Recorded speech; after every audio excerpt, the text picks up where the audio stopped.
Imagine for a second a global apocalypse. Right.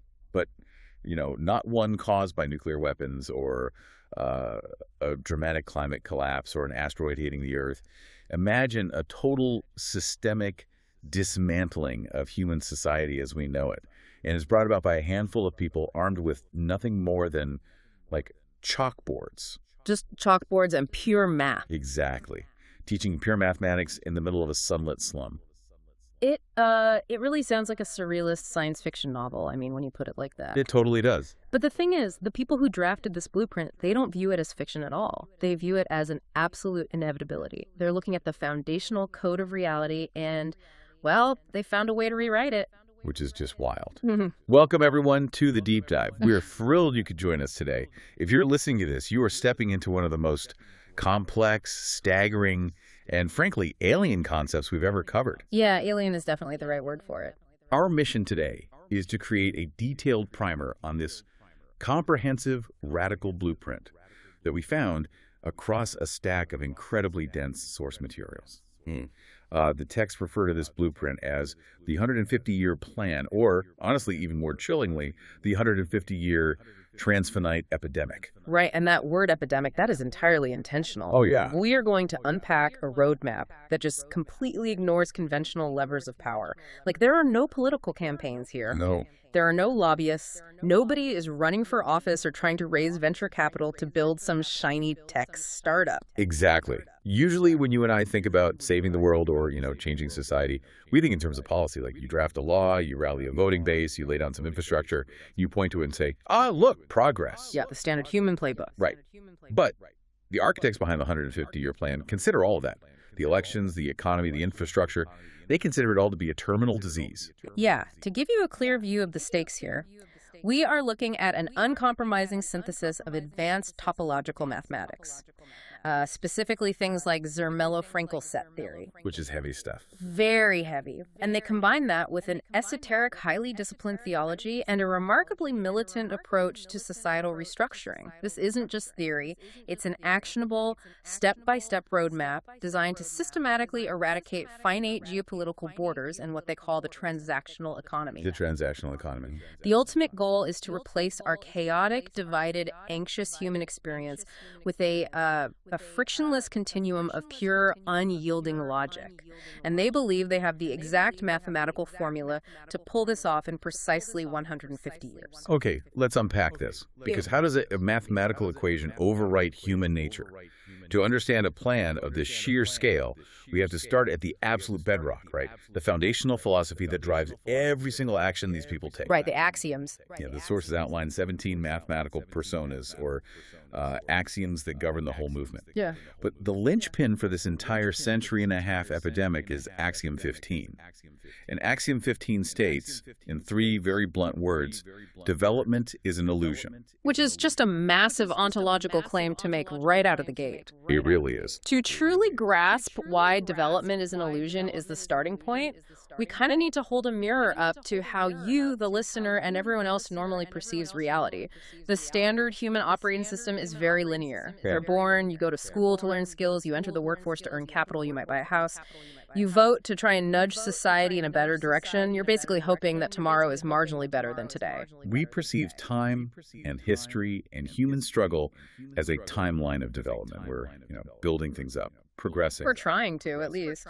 But according to the 150-year plan, that entire narrative, the history of human struggle, the rise and fall of empires, the daily grind of paying your rent, that is a phenotypic illusion. A phenotypic illusion. Yes, they borrow heavily from ancient Eastern philosophy here, specifically the concept of Maya, which translates to illusion or magic. They argue that true reality isn't a timeline at all. True reality is a static, eternal, perfect mathematical geometry. Wow. The absolute truth of the universe, the final equation of what is good, what is true, and what is real, is already fixed. It exists completely outside of our perception of time. I was trying to wrap my head around this while reading the sources, and the best way I could visualize it is through a video game. Okay, I like that. Think about playing a massive open-world RPG. You're desperately trying to level up your character, right? You're grinding for experience points, you're stressed about defeating a boss, you're collecting gold coins to buy better armor. Right. You feel this intense arc of development, but the reality is the developers have already written the final code for the game. The ending is already on the disk. The underlying code, the genotype, is completely rigid and unchanging. That's a great way to put it. All the flashing lights on your screen, the stress of the boss fight, the feeling of leveling up, that's just the phenotype, the superficial expression of the code. Yeah, that captures the essence of Axiom 15 perfectly. Humanity is currently obsessed with the flashing lights on the screen. We're obsessed with the phenotype. Right. We think the stress of the boss fight, which is basically the daily grind of the consumer economy, we think that is reality. We are completely blind to the fact that the underlying mathematical code is already written, and it is absolute. But logically, that creates a massive contradiction, doesn't it? Yeah. Like, if development is a complete illusion and everything is already mathematically fixed in this static, eternal geometry, why in the world do they have a 150-year plan? Right. If time is an illusion, why are they meticulously planning out the next 15 decades to save us? I mean, the ending is already on the disk. It's the central paradox of their theology, really. And the source materials actually tackle it head-on. They draw a very sharp distinction between the transfinite reality, which is that fixed, perfect mathematical truth, and the current state of the biological vessels. The biological vessels being us, human beings. Exactly. While the mathematical truth is perfect, our physical brains, our cognitive software is currently trapped. We're caught in what the texts describe as the decaying, gerrymandered algorithms of Caesar's empire. Caesar's empire. That phrase comes up constantly in the text. They use it as kind of a catch-all term for the modern world, right? Like the consumer cash economy, fiat currency, social media status, political borders. Yeah, it basically represents everything finite and transactional. So to answer your question about why they need a plan, the 150-year plan doesn't exist to create a new truth. The truth is already there. The plan operates as a corrective mechanism for the human mind. Okay, a corrective mechanism. Think of it like viral gene therapy. When medical technicians use a virus to deliver corrected genetic material into a decaying, corrupted cell, they aren't inventing new biology, right? They are overwriting the corrupted code with healthy code. Right. This mathematical movement views pure logic as the mind virus of goodness. The mind virus of goodness. That is such a wild phrase. Yes. They aren't trying to build a political utopia. They are executing a targeted cognitive therapy on a global scale. They view our entire way of life, the fact that we buy things we don't need, the way we hoard resources, our obsession with political tribalism, they view that as a literal sickness. Like a genetic error. Exactly, a genetic error in our conceptual thinking that isolates us from the mathematical absolute. So the 150-year epidemic is designed to systematically infect the human mind, strip away the corrupted programming of Caesar's empire, and force an alignment with the infinite. Okay, so they've diagnosed the disease, and they believe pure mathematics is the cure. But this is where the logistics get crazy to me. Because a virus needs a transmission mechanism. You don't just declare that math is going to cure human nature and expect it to automatically overwrite the conceptual genome of 8 billion people. How does this mathematical philosophy actually spread fast enough to conquer the globe in just a century and a half? So this is where we move from the abstract philosophy into the operational core of the plan. And the architects, they did not leave the spread of this virus to chance or vague inspiration. No, they didn't. The sources detail a highly specific, mathematically rigorous engine for growth. They call it the Moore-Gelfand Vector. The Moore-Gelfand Vector. Yeah. And I really want to spend some time here, because the math of this epidemic is ruthlessly strict, and it entirely rewired how I think about scale. Here's where it gets really interesting. According to the text, the vector operates on a strict mandate of exponential replication. Here is the exact rule they have to follow. Every 10 years, which the text refers to as one temporal coordinate, a single, fully awakened node must find, initiate, and rigorously train exactly 6 new people. It sounds deceptively modest, doesn't it? It really does. When I first read it, I thought, 6 people in 10 years. That's more than a year and a half to train a single person. That's like a slow-moving book club. Right. It doesn't sound like a global revolution. But then you do the math. You have the original teacher plus the 6 new initiates. That equals 7. That means the entire movement scales by a factor of 7 every single decade. It's a base 7 exponential curve. Yeah, the formula provided in the text is n of t equals 7 to the power of t, where n is the number of awakened nodes and t is the number of decades. The human brain is notoriously bad at comprehending exponential growth. We really are. We tend to think linearly. Exactly. But the Moore-Gelfand vector relies on the sheer brute force geometry of multiplication. Let's actually walk through the data points they lay out in the sources, because seeing the numbers is what makes this so staggering. Let's start at decade 1, which is year 10 of the plan. You just have 7 nodes. 7 people in the entire world who understand this truth. They're completely statistically insignificant. But then, decade 2, year 20, those 7 have each trained 6, so you have 49 people. Still tiny. Right. Decade 3, year 30, 343 people. Decade 4, year 40, 2,401 people. And then, decade 5, year 50, you hit 16,807 nodes. Right, so that is basically a small town's worth of highly trained, pure mathematicians. At year 50, it's still barely a blip on the radar of global demographics. Literally a blip. But look at what happens in the back half of the century. Right, so let's jump to decade 10, which is year 100 of the plan. The equation 7 to the 10th power explodes the number to over 282 million awakened nodes. That is essentially the entire adult population of the United States. Which is mind-blowing. It is. And then by decade 11, year 110 is 1.9 billion nodes. And finally, by decade 12, year 120 of the plan, the number is over 13.8 billion. Yeah, so by year 120, the transfinite viral load mathematically exceeds the entire projected human population of the Earth. Total global saturation. Total saturation. What's truly ingenious about the Moore-Gelfand vector is what it avoids. Look at how human beings usually try to spread an ideology or a product. They go top down. They raise a massive amount of capital, they buy advertising on mass media, they seek out celebrity influencers, or they try to capture a political office so they can broadcast their message to millions of people simultaneously. They want 1 million followers on day 1. Precisely. But the architects of the 150-year plan explicitly reject that strategy. They argue that top-down, centralized broadcasting is incredibly fragile. It acts as a single point of failure. How so? Well, if you have a leader broadcasting a message, that leader can be assassinated. Their social media accounts can be censored or banned. The movement can be mocked by late-night hosts, or worse, it can be co-opted and commodified by the consumer cash economy they're actually trying to destroy. Right. You end up selling T-shirts with your anti-capitalist slogan on them. Exactly. The immune system of Caesar's empire is very good at neutralizing centralized threats.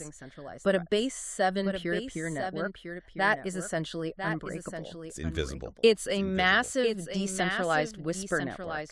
If the governments of the world try to stop this in year 50, they have to somehow identify and track down 16,000 completely disconnected, anonymous individuals who are quietly teaching math to small groups of 6 people in private spaces or on public street corners. It's practically invisible until it reaches a critical mass. Like a mycelial network underground. You don't see the fungus spreading for miles until suddenly 1 million mushrooms pop up overnight. Perfect analogy. But practically speaking, this brings up a massive friction point. Let's ground this ground this in reality for a second. We're talking about finding 6 people and teaching them incredibly dense, graduate-level, pure mathematics and esoteric philosophy. Right. How does a normal person actually pull this off? Like you and I, the people listening to this, we have rent to pay. We have groceries to buy. We have a 9-to-5 job, a commute, emails to answer, family obligations. Yeah, life gets in the way. Where is an awakened node finding the literal hours in the day to rigorously train 6 people? You've hit on the exact logistical hurdle that stops most utopian movements in their tracks. The architects knew this. They understood that you cannot serve 2 masters. You cannot maintain a position in the upper middle class of the consumer economy and execute the Moore-Gelfand vector. The 2 require entirely different temporal investments. So the 150-year plan mandates a severe, uncompromising lifestyle adjustment for the participants. All lifestyle adjustment. Yes, we have to look at the daily lived reality of the initiates, which is governed by what the texts call the labor protocol. The eradication of false heat. Yes, false heat. To guarantee that these nodes have the temporal freedom, the raw cognitive bandwidth, and the hours in the day to execute these seminars, they have to completely withdraw from the transactional illusion. They have to intentionally starve the beast they live inside. The labor protocol is effectively extreme asceticism. I mean, the sources explicitly command the initiates to generate only the absolute minimum false heat needed to sustain their biological vessels. And the texts are very, very specific about what that means. You are instructed to labor in this standard economy only enough to secure a basic caloric baseline and to prevent your physical body from freezing in the street. The terminology here is fascinating. In physical thermodynamics, heat is often a byproduct of wasted energy, of mechanical friction. An engine that runs hot is losing energy that could be used for forward momentum. The architects apply this concept to macroeconomics. When you work a 40-hour-a-week corporate job so you can afford a nicer car, a larger apartment, or designer clothes, you are generating economic friction. That is false heat. And that heat is what powers Caesar's empire. The sources are almost poetic in their disdain for this. They say the initiates must completely reject the Skrilla, which is such a jarring, amazing use of modern slang inside a dense topological treatise. I laughed out loud when I read that. Reject the Skrilla. But they also say they must reject mortgages, luxury goods, streaming subscriptions, and all the finite vanity of Caesar's empire. They're commanded to stand before the tree of worldly knowledge and consciously refuse to eat. I picture it like putting your smartphone on ultra-low power battery saver mode. When your battery hits 5%, what does the phone do? It dims the screen, it turns off background app refresh, it stops the Wi-Fi from constantly searching for new networks, it shuts down all the superficial phenotype processes so that the core CPU can dedicate 100% of its remaining processing power to keeping the essential functions alive.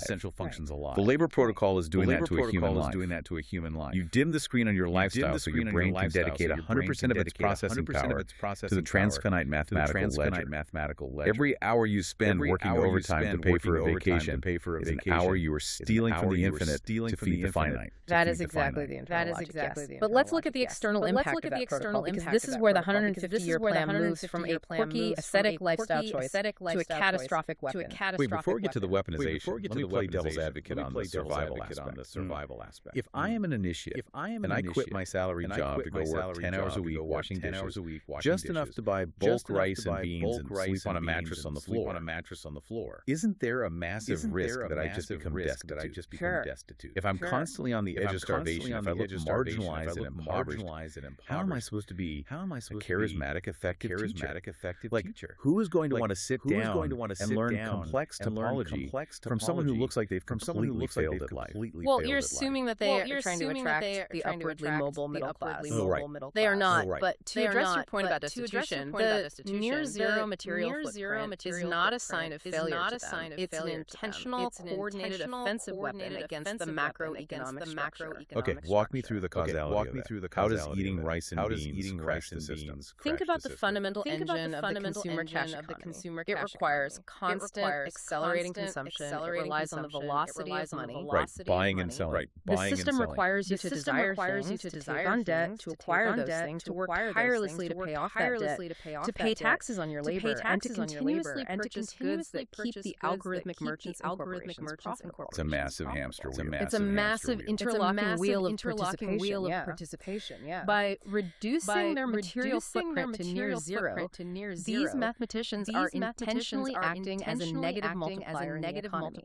They are starving the economy of the human capital and the transactional velocity it requires to function. They're staging a highly coordinated economic boycott, but disguising it as religious asceticism. They are withdrawing their consent from the macroeconomic. Now bring the Moore-Gelfand Vector back into the equation. In year 10, 7 people dropping out of the economy, canceling their credit cards, and refusing to pay income taxes. It doesn't even register as a rounding error to the global financial system. In year 50, 16,000 people living on the absolute fringes might show up as a localized anomaly. Maybe a specific city sees a slight dip in retail sales, or sociologists write a paper about a new counterculture movement of minimalist dropout. But then you hit the exponential explosion. Yes, by year 100, you have 282 million people who suddenly stop taking out mortgages. They stop buying cars, they stop taking out student loans, they refuse to work beyond a caloric baseline, which means the income tax base evaporates. Oh, wow. The fractional reserve banking system system, which relies on debt and continuous deposits, faces a catastrophic systemic liquidity crisis. The 150-year plan does not require a violent revolution. Because they're just opting out. Exactly. They don't have to fire a single bullet or storm a single Capitol building to bring down Caesar's empire. They just have to stop buying Caesar's goods en masse. The old world simply starves to death. That is terrifyingly brilliant. They're weaponizing poverty to crash the simulation. Okay, so let's zoom back down to the individual level. We have these initiates. They've dropped out of the rat race. They're generating zero false heat. They've reclaimed 100% of their time and cognitive power. What are they actually doing with that time? Where do they go to spread this mind virus? Because if they've rejected smartphones and social media, and they aren't working in standard jobs where they can chat around the water cooler, how are they physical interacting with the six initiates they're supposed to They go directly to the streets.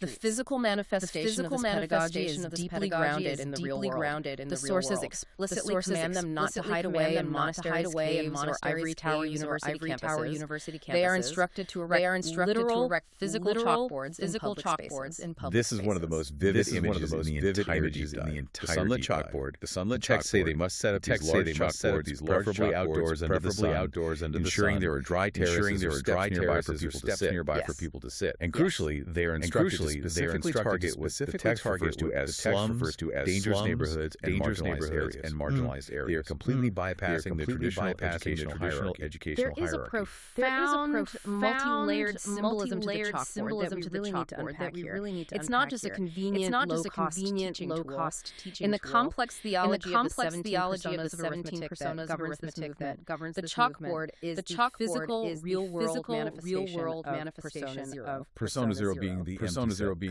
empty set. Correct. In set theory, the empty set is the unique set that contains no elements. It's the void.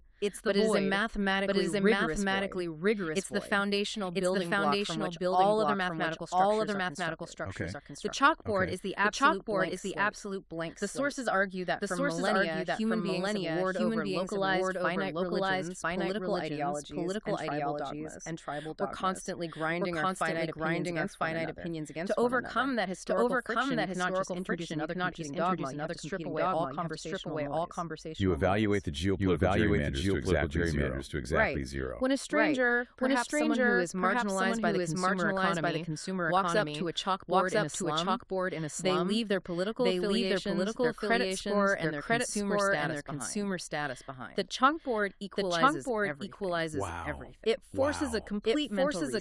It allows the teacher and the student to build an entirely new society, starting from absolute zero, founded solely on the unassailable universal axioms of pure And the logic. actual method they use to teach these chalkboards is incredibly specific. The texts call it the downline seminar. And the core rule of the downline seminar is never learn without creating more learning. It's a brilliant mandate. The philosophy is that if you want to master that you don't go seeking out a guru on a mountaintop to hand you the answers.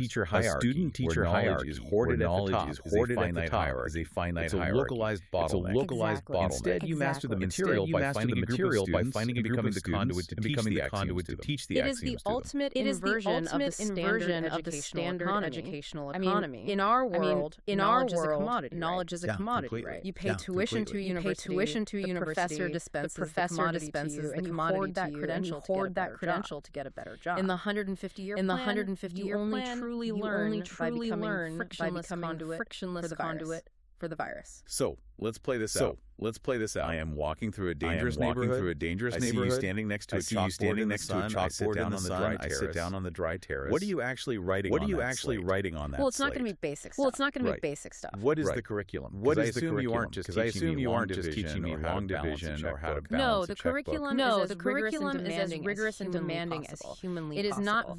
It is not vague mysticism or self-help philosophy. The sources detail a strict chronological progression through what is known in the real world as the Moore method. Let's pause and explain the Moore method because this honestly blew my mind. It's intense. R.L. Moore was a prominent and highly controversial Texan mathematician in the 20th century. He developed a pedagogical style that is essentially trial by fire is a good way to put it. In a traditional math class, the professor lectures, you read a textbook, you see how a proof is done, and then you practice it. The Moore method bans textbooks entirely. entirely. It bans No collaboration textbook. outside of class. The teacher simply provides a list of definitions and axioms, the absolute basic rules of the game, and then assigns a theorem. The student must stand at the chalkboard and invent the proof from using scratch, only their own logical deduction. Just standing there, figuring it out live, Yes. figuring it out If live. they fail, they sit down, and the next It student relies tries. on It relies on intense psychological pressure and pure, unassisted Essentially discovery.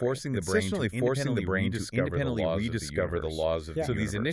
So these initiates are pulling people off the street and running them through the more what exactly are they proving? The sources state they begin with the Zermelo-Frankel set theory, commonly known as Okay, ZFC. for those of us who haven't taken a graduate level math What is course, ZFC what in is plain ZFC English, in and plain why is it English, so and vital why to is this it so plan? vital to this plan? ZFC is basically the foundational bedrock of almost all modern It's a collection of nine self-evident rules that define how sets or collections of objects behave. Everything from basic addition to calculus to the geometry of space-time can be derived from these nine rules. Okay, The architects of the 150-year plan don't just view ZFC as a mathematical They view it as the invisible constitution of reality. They believe that if you can understand the unbending topology of a mathematical space, you are essentially reading the mind of the divine. Once the student masters the ZFC, curriculum moves into an exhaustive, brutal study of Stephen Willard's textbook General Topology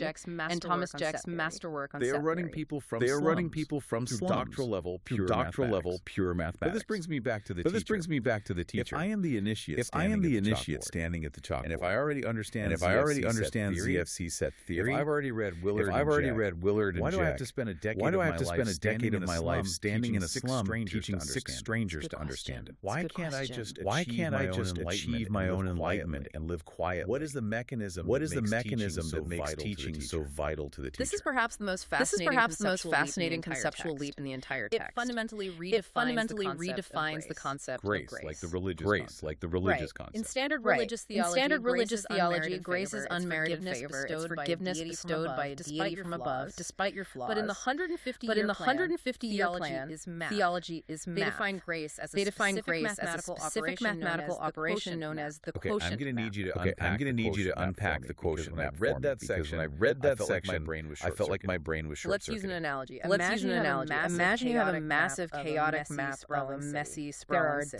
There are dead ends, overlapping streets, errors in the cartography, and confusing intersections. That messy map represents a single human being's mind finite, full of localized errors, political biases, and ignorance. Makes sense so far. Now imagine a mathematical operation that allows you to perfectly fold that map in such a way that all the messy, confusing intersections perfectly overlap and fuse into a single, infinite point of clarity. The chaotic data is still there, but its messiness has been evaluated or collapsed into zero. That operation is the quotient map. So the quotient map is the math of forgiveness. It takes your localized ignorance and mathematically collapses it to zero.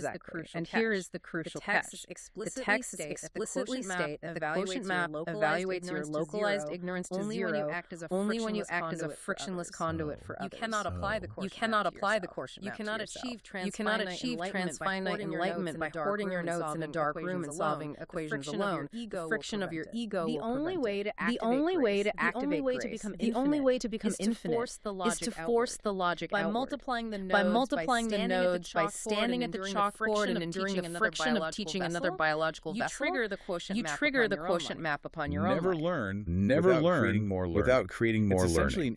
essentially an intellectual and spiritual pyramid scheme. But instead of siphoning money to the top, it's designed to relentlessly distribute absolute truth outward. You only save yourself by six saving others. It's six an others. It's an ingenious mechanism for ensuring the virus never stops spreading. Looking at this critically, taking a step back from the pure math, I see a massive vulnerability and it has to do with the people walking past those chalkboards. It has to do with adults. We are already thoroughly deeply corrupted by Caesar's empire. I have a mortgage to pay. I'm addicted to scrolling social media.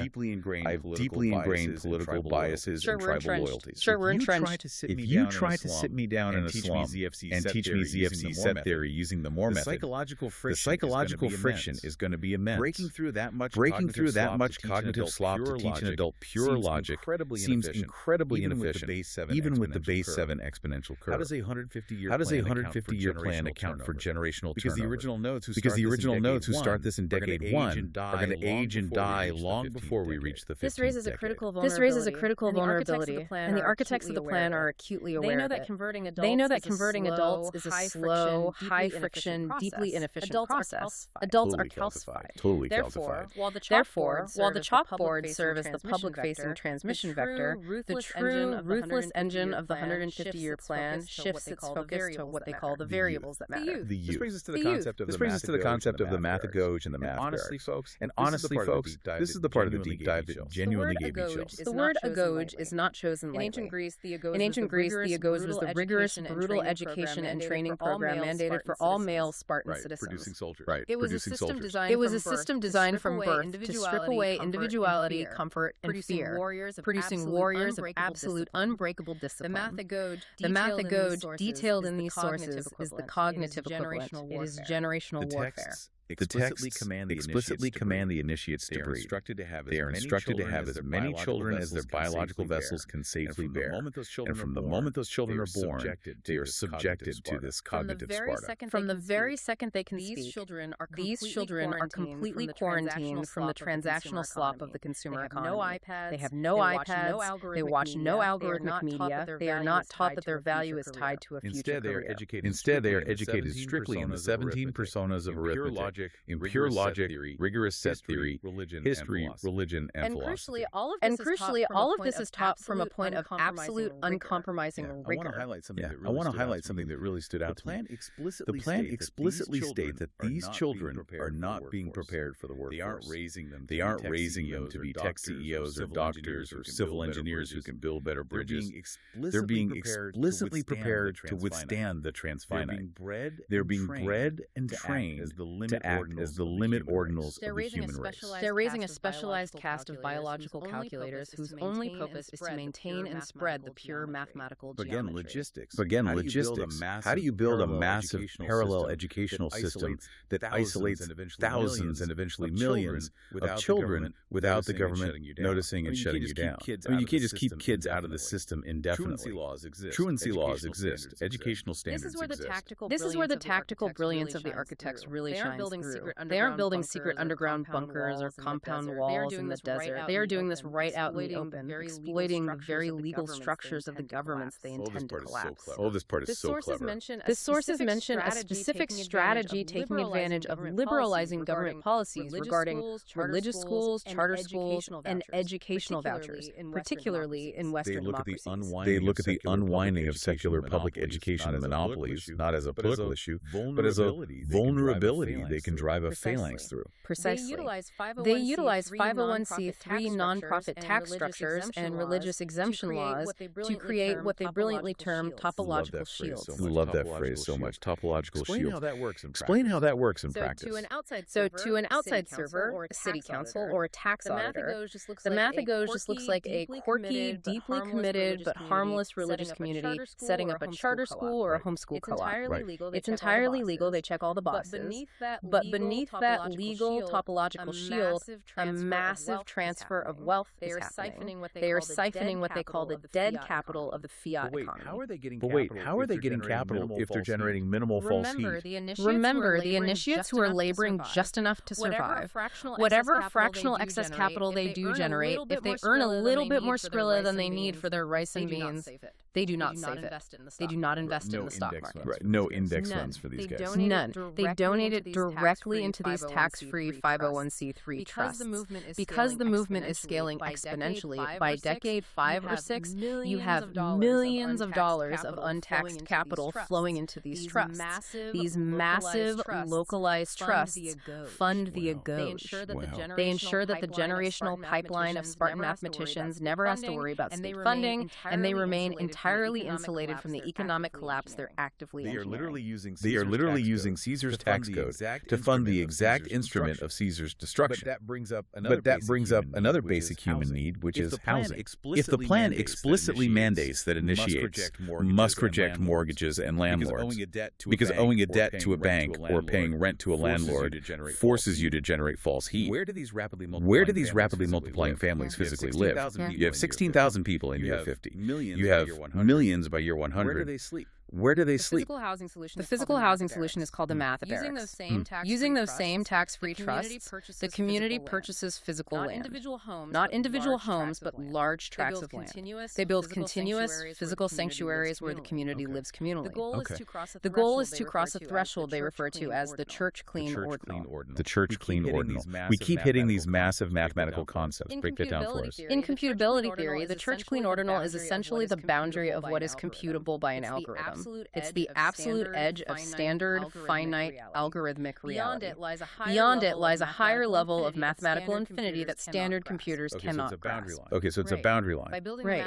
By building the math barracks, the community physically and economically crosses out of the algorithmic reality of Caesar's economy. They own the land outright through the trust. They literally, as the text commands, zero out the rent. Zero out the rent. There's a direct quote from the sources that perfectly captures the arrogance and the power of this strategy.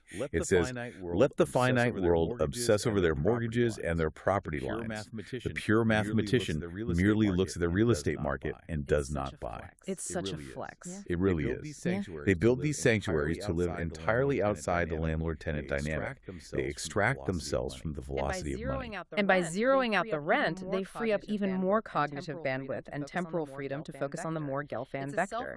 It's a self-reinforcing loop of liberation from the finite. But practically speaking, if this movement is growing exponentially to the point of having millions of people by decade 10, how do they coordinate?